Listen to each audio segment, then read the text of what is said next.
This episode contains mature content. See the episode description for details. I am a folklorist.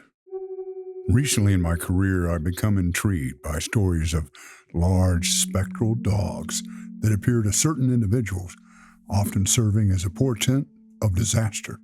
Such creatures have long been encountered in Great Britain. In Lancashire, it is called Shrieker. In Yorkshire, the Barcast.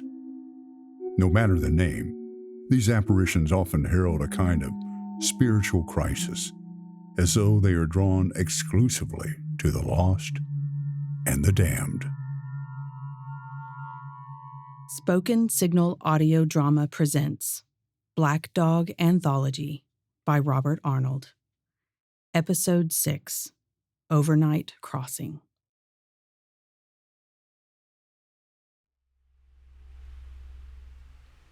Come on back. Sit anywhere. You want some coffee? No, thank you. Mind if I smoke? Oh, of course not.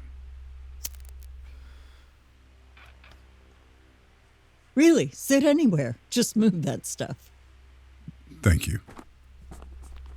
And thank you for taking the time to speak with me today, Miss Lonergan. Lily is just fine, and I'm happy to do it. At least that's what I decided eventually. Eventually? It's not always a good idea to go digging up the past, you know? I haven't tried talking to anyone about this stuff for years, decades even. So when you reached out, my first instinct was to tell you to take a hike. What changed your mind? You wanted to hear it. Besides, I'm thinking there may be a way you can help me out in return. No? Yeah. But we'll get to that. First, I'm dying to know how in the world you even got wind of me. From an article in the Courier, May 1976, it briefly addressed your story. Right, of course. I tried to tell it to the press that one time. Got so much crap for it. Never again. I'd assume the police weren't any more receptive. You'd be right. Frankly, I don't expect you to believe me either. Well, that's not why I'm here, Miss Lonergan. Lily, my objective is not to determine the literal truth of your story. Then what is your objective? Simply documenting it, situating it in a larger cultural context, attempting to understand what it means. Well, good luck with that.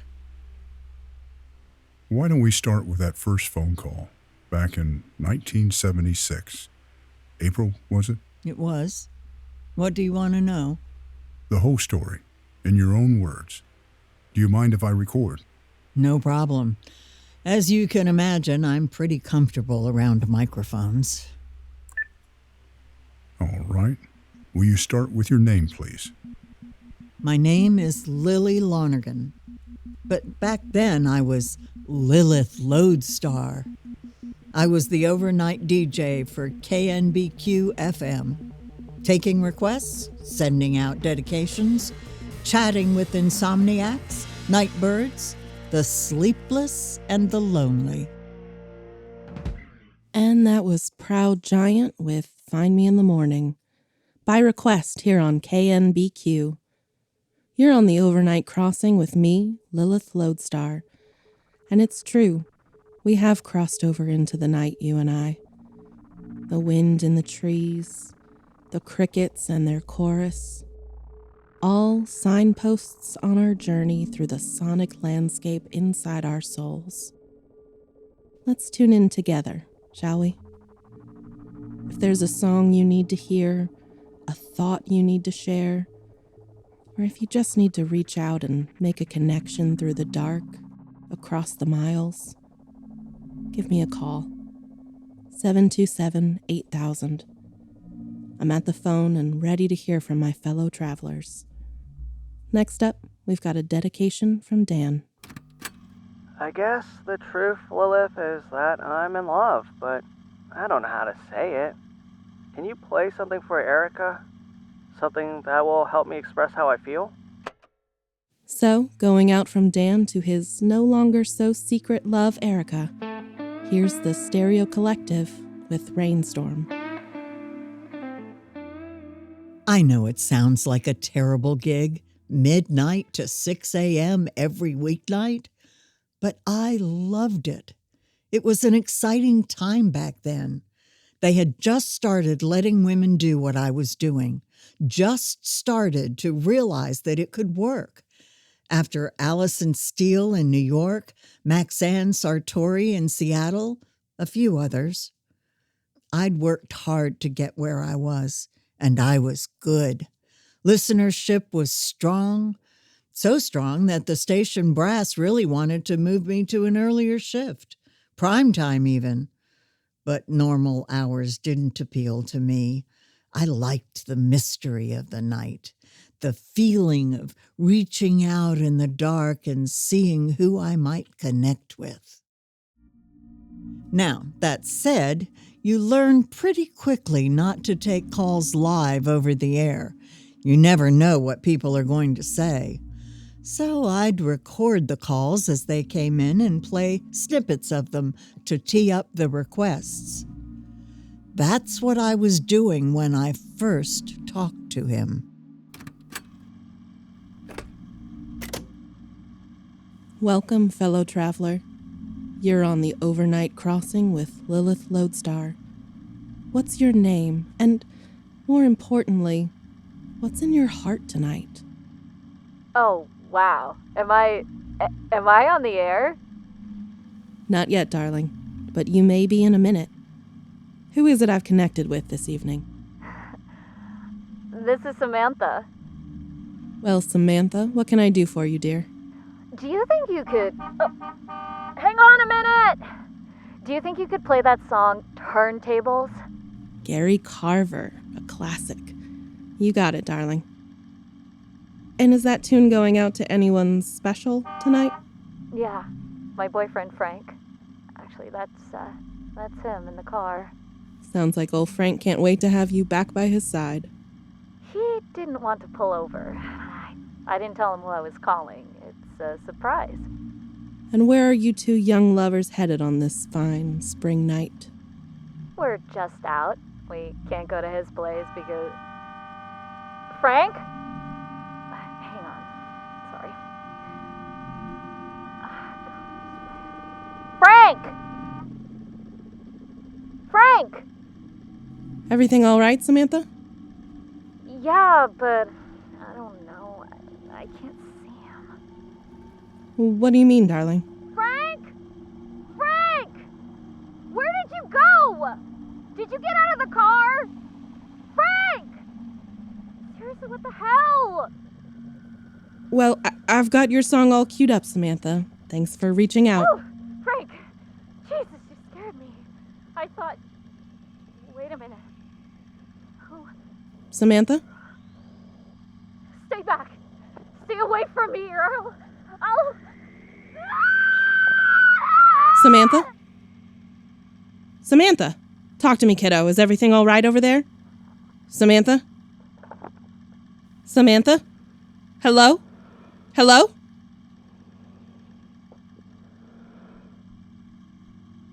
Do you know where it is?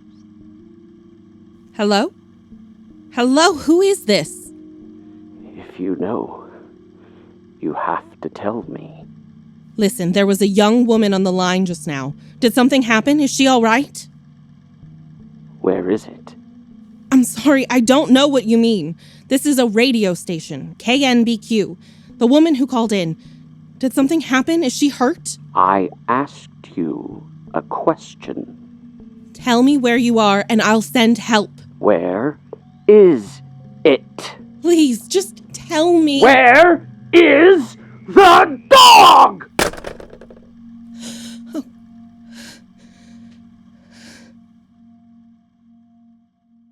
I was terrified.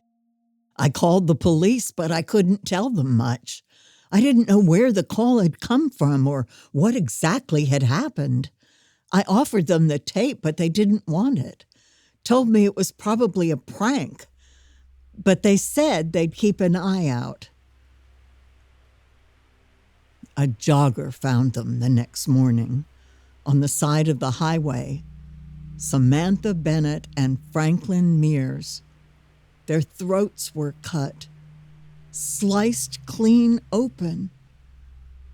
The police said he must have used a big blade, a machete, or a combat knife. They were just kids. And the man on the phone, did you have any idea what he meant about the dog? No, not yet. The whole thing shook me up, obviously, but I figured that was the end of it. I went on with my business, with my life.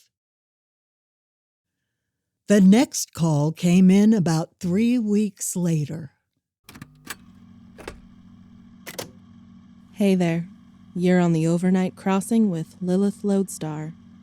What sonic sustenance can I offer you? Hey, Lilith. I've been listening to your show now for a while. Is that right? Well, I'm always happy to chat with a fellow traveler. What can I call you? Just think of me as a friend. All right, friend. I'm not one to push. You can stay nameless if you want. So, what can I do for you on this deep, dark night? You can tell me something. All right. What's that? Don't you ever get frightened? Frightened? Of what, exactly? Of the things we have to do. Not sure I take your meaning, friend. You know, the things we have to do. To get what we want. Nothing comes free, as I'm sure you've realized by now. Well, you can say that again, can't you? Is there something that you have to do that's got you a little scared? We can talk about it, if so. I should point out that it wasn't unusual for me to get calls for advice or support, or from people in search of a listening ear. The personality I'd cultivated was a mix of psychologist, bartender, and mystic, all rolled into one. So folks called in all the time with their problems and their worries. The music was a tool to help soothe them, but I think the real draw was the conversation, the connections. I felt like I'd gotten good at giving people the kind of response they needed. Still there, friend? What is it that's weighing on your mind? I did what it asked. Come on now, you can be straight with me. You did what asked? The dog. My blood went cold. All of a sudden, it became that same voice. For a second, I wondered, how in the world did he find me? Then I remembered that I'd told him I was at KNBQ. Stupid.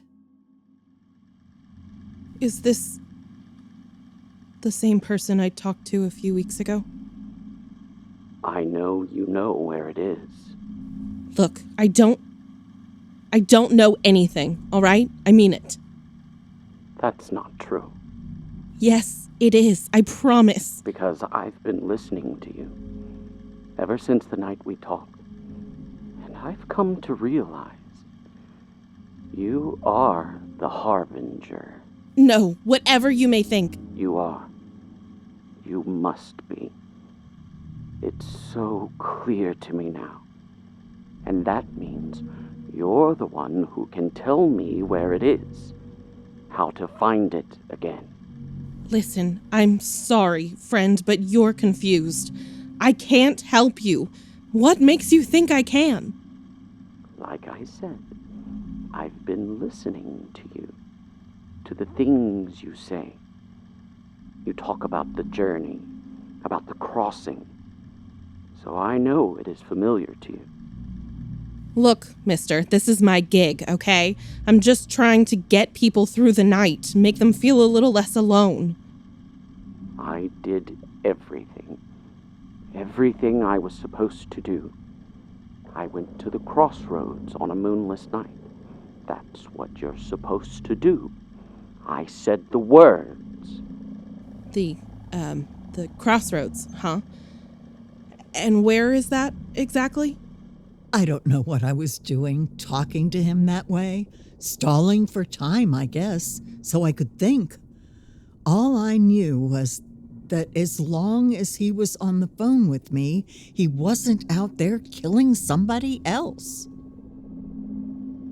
The crossroads. Routes 10 and 35. Way out. Uh-huh. And you're sure you got the words right? I got them right. I recited them just as they were written down. Okay, so what exactly did you say? Hear me. Appear to me. Accompany me. For I no longer wish to walk alone. That's it. That's what you're supposed to say. That's right. Yeah. Yeah, sounds like you did everything right. So what happened? It showed itself to me. What did? The dog? It spoke to me. Asked me what I wanted. Told me what the cost would be, what I would have to do. It seemed fair. So I agreed. But now that I've done what it asked, the dog won't come back. Left you alone out there, huh? Alone in the night? We made a deal. It owes me. I know I can't summon it again at the crossroads. That only works once. But you are the harbinger. You speak to it. You commune. So you can tell me how to find it. Okay, yeah, maybe I can do that. But first, here's the important thing, all right? You can't hurt anybody else. Do you understand? Why would you say that? After what you did, you have to turn yourself in to the police tonight. I did what it commanded. And now you're telling me to stop? I just want you to do the right thing. Liar! You're like them. You're just like them. No, I won't listen. I know what I have to do. And I'm not scared anymore. Hello? Hello? Are you there? Hello?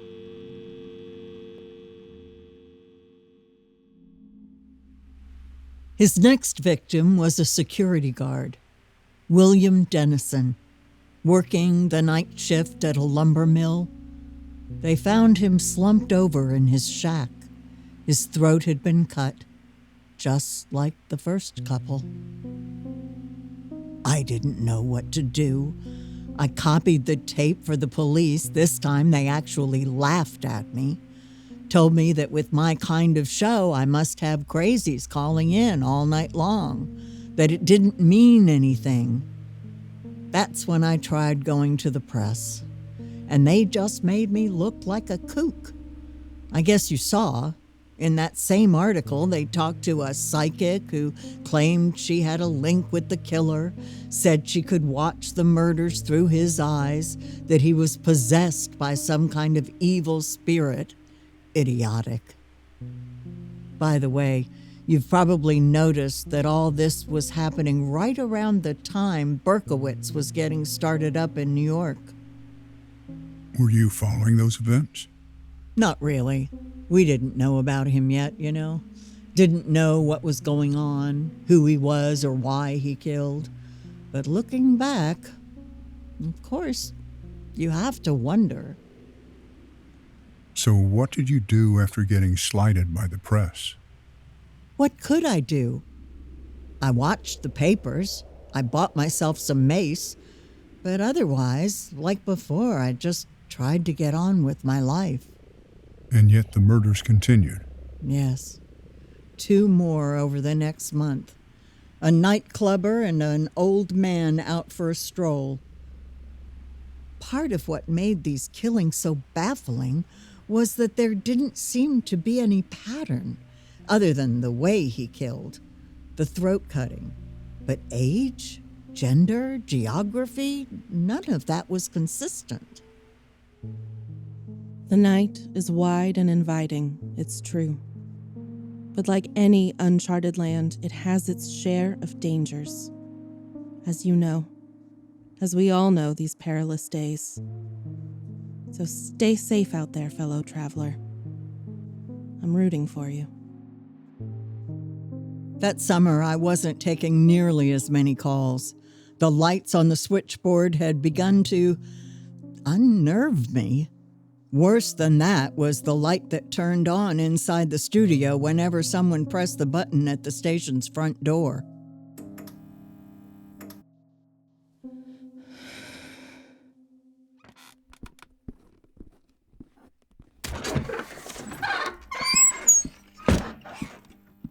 That light functioned like a doorbell, but of course it was silent. Up until then, I almost never saw it turn on. I didn't get many visitors on the overnight shift. I didn't want many. But that summer, every so often, it had started to light up, and I felt like I at least had to check.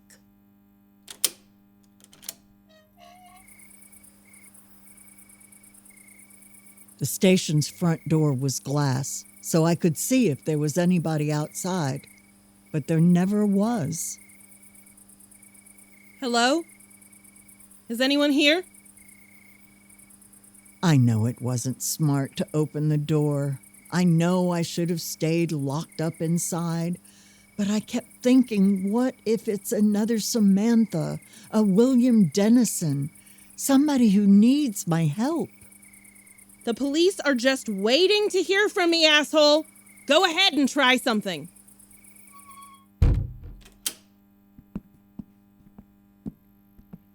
One night, coming back to the studio, I saw that someone was calling in on the request line.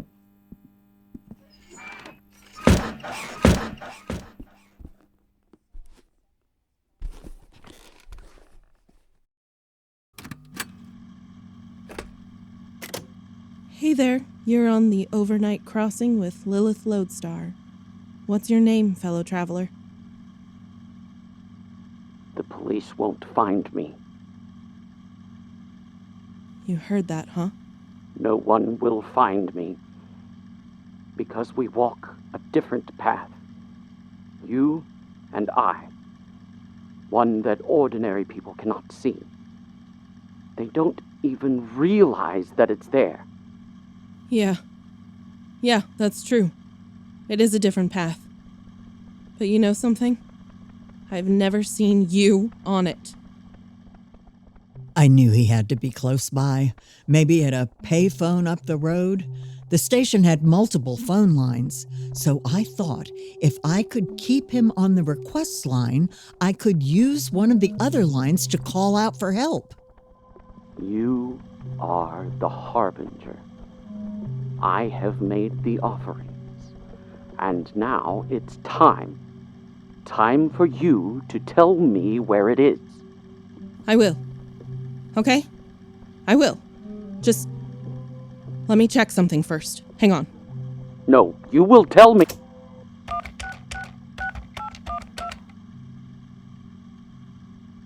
Hello? Hello, police? You will tell me where it is. Damn it! Hello? Did you hear me?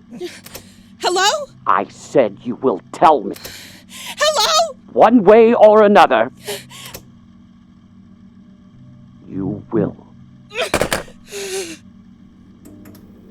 The front door light clicked on again, and then... Oh, God. I was desperate. The phone wasn't calling out. I didn't know what else to do. So I went on the air. Whoever is out there listening, please send help to the station. KNBQ on Highway 45. This is not a joke. Send the police. And hurry.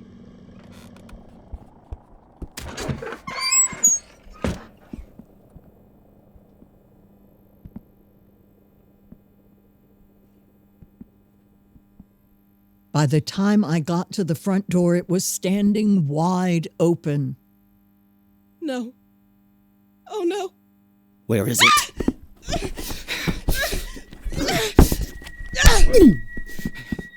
The door to the studio didn't lock, didn't even latch. I at least managed to get it between us by the time he caught up with me. Tell me. Get out of here. Get out. I'll make you tell me. Where is it? It's Where is the dog? It's right behind you. I don't know what made me say that, what possessed me, but the effect was immediate. Yes. I knew. I knew you would return. I have done what you asked, and so much more. Now you must give me... No. No, wait. Please! Please! Please, I did everything! Everything I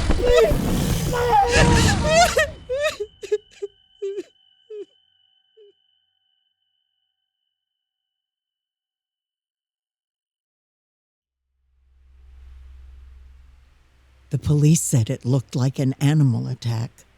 Streaks of blood all down the hallway, leading straight out the front door. A bear, they thought, but I knew better. Did they ever recover a body? No, he was just gone. So you never found out who he was? Nope. I hadn't gotten a clear look at him. There were several men who were reported missing around that time, men who fit his general description. So it could have been any one of them.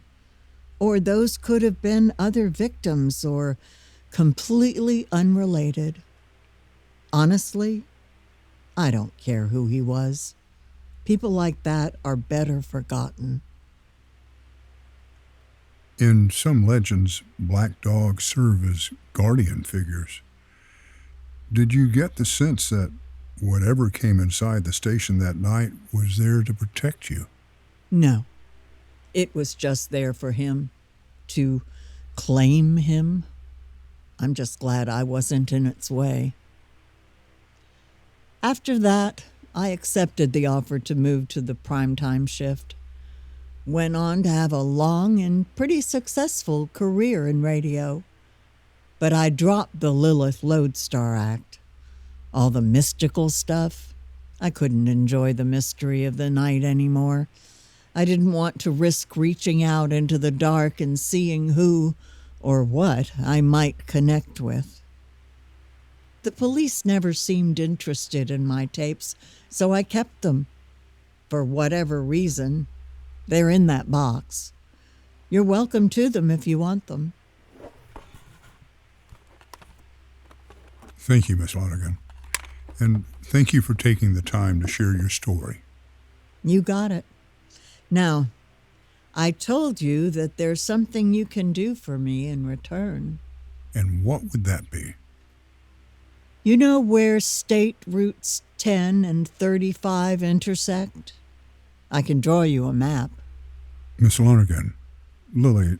I want you to go there on a moonless night. Go there and say the words. Don't speak to it. And for God's sake, don't make any bargains with it.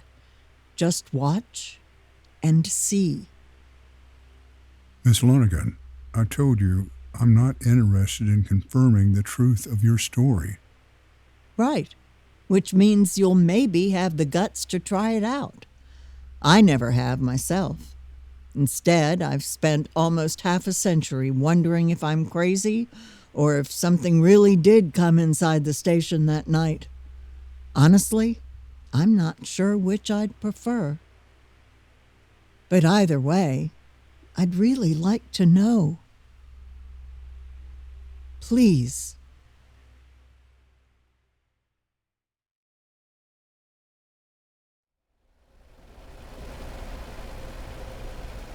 Postscript to Lily Lonergan interview. The black dog of legend can take many forms and can mean different things to different people. Yet those who encounter it often seem to be suffering in one way or another.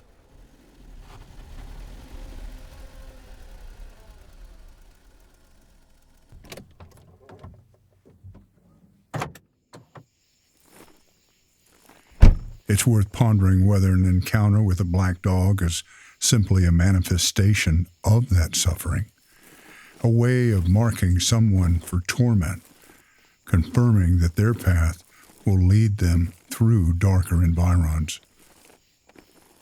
In most cases, the encounter, like the suffering, only further separates the individual from the people around them. But perhaps, through their shared stories, those consigned to this path may find comfort and connection in their fellow travelers. Hear me, appear to me, accompany me, for I no longer wish to walk alone.